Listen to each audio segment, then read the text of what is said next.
মিয়াৰ সৈতে যুঁজিবলৈ হাতে হাতে বন্দুক দিব চৰকাৰে। যে আমাৰ অসমত এনেকুৱা যিবিলাক ভালনাৰেবল এৰিয়া আছে তাত খিলঞ্জীয়া জনসাধাৰণক আৰ্ম লাইচেঞ্চ দিয়া হয়। মিয়া এলেকাত আত্মৰক্ষাৰ বাবে খিলঞ্জীয়াক বন্দুকৰ লাইচেঞ্চ। যে আমাৰ অসমত এনেকুৱা যিবিলাক ভালনাৰেবল এৰিয়া আছে তাত খিলঞ্জীয়া জনসাধাৰণক আৰ্ম লাইচেঞ্চ দিয়া হ'ব। আমি তেওঁলোকক আৰ্ম লাইচেঞ্চ দিম, তেওঁলোকে যাতে কোনোবাই যদি ভাবে যে মই বন্দুক কিনিম বা মই আগ্নেয়াস্ত্ৰ ৰাখিম, ধিং, ৰূপহী, লাহৰীঘাট এই অঞ্চলবিলাকৰ পকেটত যিবিলাক আমাৰ অসমীয়া মানুহ এতিয়াও আছে, তেওঁলোকে সদায় ভয়ত জেগাখিনিৰ পৰা ওলাই আহিব লাগে, মাটি বাৰী বিক্ৰী কৰি ওলাই আহিব লাগে। এতিয়া আমি তেওঁলোকক কৈছোঁ যে চৰকাৰে আপোনালোকে লাইচেঞ্চ খোজক, আমি আৰ্মছ লাইচেঞ্চ আপোনালোকক দি দিম, আপোনালোকে তাত অন্ততঃ এটা সাহসেৰে সৈতে থাকিব পাৰিব। কেবিনেটৰ এই বৃহৎ সিদ্ধান্তৰ বিৰুদ্ধে মুখ্যমন্ত্ৰীগৰাকীয়ে নিজেই এনেদৰে অৱগত কৰিলে। লগে লগে ৰাজ্যজুৰি চাঞ্চল্যৰ সৃষ্টি হ'ল। প্ৰধানতঃ সংখ্যালঘু দল সংগঠন তথা কংগ্ৰেছ UDF-এ তীব্ৰ বিৰোধিতা কৰিছে চৰকাৰৰ কেবিনেটৰ এই সিদ্ধান্তক। কংগ্ৰেছ, AIUDF আৰু আমছু তীব্ৰ অসন্তুষ্ট। এওঁলোকক বন্দুক নালাগে।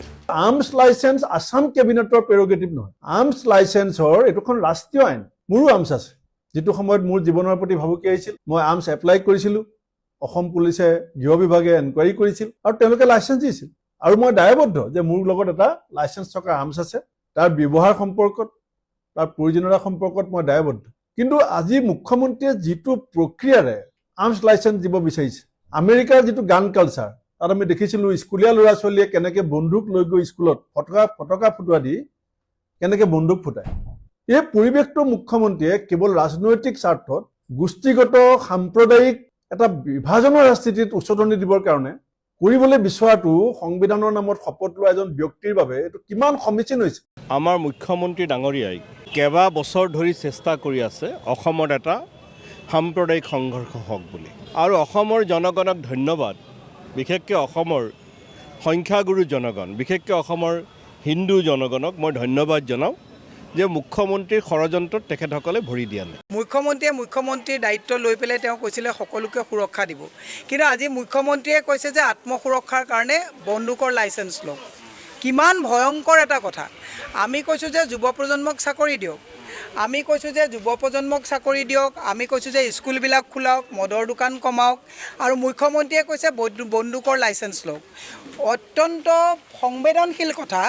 আজিৰ তাৰিখত বন্দুক চাওক, বন্দুক এটা যিমানেই যি নহওক, আৰ্মছটো মৰণাস্ত্ৰটোৰ এটা মানে নিগেটিভ ইম্পেক্টটো আছে। গতিকে মুখ্যমন্ত্ৰীয়ে এতিয়া উৎসাহিত কৰিছে যে আপোনালোকে বন্দুক লওক, আত্মসুৰক্ষা তাৰমানে আমি নিজে কৰিব লাগিব। তেনে মুখ্যমন্ত্ৰীয়ে অকপতে স্বীকাৰ কৰিলে যে মুখ্যমন্ত্ৰীয়ে আমাক সুৰক্ষা দিব নোৱাৰে। সাম্প্ৰদায়িক সংঘাত বিচাৰিছে হেনো চৰকাৰে, এই মহা অভিযোগ আনিলে AIUDF-এ। তেতিয়াহ'লে মিয়া মানুহক এই চাপত ৰখাৰ যিটো ব্যৱস্থা, এই ব্যৱস্থাটো চৰকাৰী যন্ত্ৰৰ দ্বাৰাই যদি এই অশান্তি বিচাৰে, আন্তঃসম্প্ৰদায়ৰ মাজত সংঘাত সৃষ্টি কৰিব কাৰণে পৰিকল্পনা কৰি থকা হয়, চৰকাৰ যন্ত্ৰ যদি সম্প্ৰদায়ৰ মাজত যদি এটা যুযুধান অৱস্থাৰ পৰিস্থিতি সৃষ্টি কৰে, তেতিয়াহ'লে এই চৰকাৰ ৰাইজৰ চৰকাৰ, এই চৰকাৰ গণতান্ত্ৰিক চৰকাৰ, এই চৰকাৰ ছেকুলাৰ চৰকাৰ, এই চৰকাৰ সকলো জাতি জনগোষ্ঠীৰ চৰকাৰ বুলি কোৱেশ্যন কৰাৰ আগতে এশবাৰ কিন্তু প্ৰশ্ন উত্থাপন হ'ব। তেখেতে হিন্দু মুছলমানৰ খেল খেলি তেখেতে খিলঞ্জীয়া, অখিলঞ্জীয়া আৰু কিবাকিবি শব্দবিলাক কৈ তেখেতে এছাম মানুহৰ অনুকম্পা আদায় কৰাৰ যিটো চেষ্টা, হতাশাত ভুগিছে। সন্মুখত নিৰ্বাচন, তেখেতে হয়তো আসন্ন বিপদ দেখিছে। তাৰ পৰা মুক্তি পাবলৈ এতিয়া যিবিলাক সিদ্ধান্ত তেখেতে লৈ আছে, এই সিদ্ধান্তবিলাক সঠিকভাৱে হৈ থকা নাই।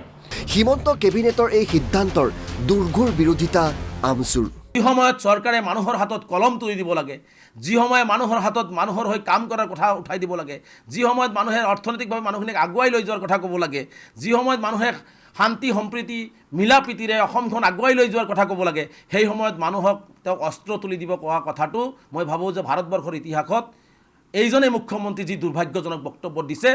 অন্যান্য সংখ্যালঘু দল সংগঠনবিলাকেও এনে কাৰ্যৰ বিৰোধিতা কৰিছে। ডক্টৰ হিমন্ত বিশ্ব শৰ্মাই যি সংখ্যালঘু অধ্যুষিত অঞ্চলত যিসকল খিলঞ্জীয়া লোক বসবাস কৰি আছে তেওঁলোকক হাতত অস্ত্ৰ তুলি দিয়াৰ যি কেবিনেটৰ সিদ্ধান্ত এইটো সম্পূৰ্ণৰূপে অগণতান্ত্ৰিক। এইটো এটা হিমন্ত বিশ্ব শৰ্মাৰ এটা স্বৈৰাচাৰী শাসনৰ এটা পদক্ষেপ। গতিকে আমি এই কাৰ্যটো কেতিয়াও আমি মানি নলওঁ। বা অসমৰ মাননীয় মুখ্যমন্ত্ৰীজনে ইয়াতে অশান্তিৰ পৰিৱেশ সৃষ্টি কৰিব বিচাৰিছে নেকি? আমাৰ আচলতে সেনেকুৱা যেন মনোভাৱ হৈছে আৰু অসমৰ মাননীয় মুখ্যমন্ত্ৰীকো আহ্বান জনাইছো, আচলতে এনেকুৱা ধৰণৰ চিন্তা চৰ্চাৰে কেতিয়াও অসমখনক যি ভাৰতবৰ্ষৰ 5খন সৰ্বশ্ৰেষ্ঠ ৰাজ্যৰ ভিতৰত অসমক তেখেতে অন্তৰ্ভুক্ত কৰিব বিচাৰিছে, তেতিয়াহ'লে এনেকুৱা ধৰণৰ বিভেদগামী চিন্তাৰে কোনো কাৰণত আগবাঢ়িব নোৱাৰে। বিৰোধিতা কৰিছে টিএমচিৰ সুস্মিতা দেৱেও। আমি আসামের মুখ্যমন্ত্রীকে জিজ্ঞেস করতে চাই, যেখানে আসাম পুলিশ আছে, যেখানে বর্ডার সিকিউরিটি ফোর্স আছে, উনি আসাম রাজ্যের হোম মিনিস্টার, মানে উনি বলতে চাইছেন যে বিএসএফ এবং পুলিশ মিলে আসামের মানুষকে প্রোটেকশন দিতে পারছে না। ইপিনে মুখ্যমন্ত্ৰীৰ বন্দুকৰ লাইচেন্স দিম বুলি ঘোষণা কৰাৰ পাছতেই অসমৰ প্ৰথম বন্দুক বিচাৰিলে শৃংখল চলিহাই। অৰ্থনৈতিকভাৱে এই অঞ্চলৰ ৰাইজ অতি দুৰ্বল। আপুনি ঢিঙতে চাওক, এই বাঘবৰজনীয়া যিকোনো জেগাত চাওক আপোনালোকে। আৰু সেইকাৰণে আচলতে নিজে এটা আৰ্মছ কিনিবলৈ তেওঁলোকৰ ওচৰত পইচা নাই। মই সেইকাৰণে আহ্বান জনাইছোঁ, চৰকাৰে এটা আৰ্মছ কিনি দিয়ক। নিশ্চয়কৈ আদৰণি জনাইছোঁ। লাইচেন্স এখন মোকো লাগে, মোকো এখন দিবলৈ মই তেখেতক অনুৰোধ জনাইছোঁ। Bureau' report NB news.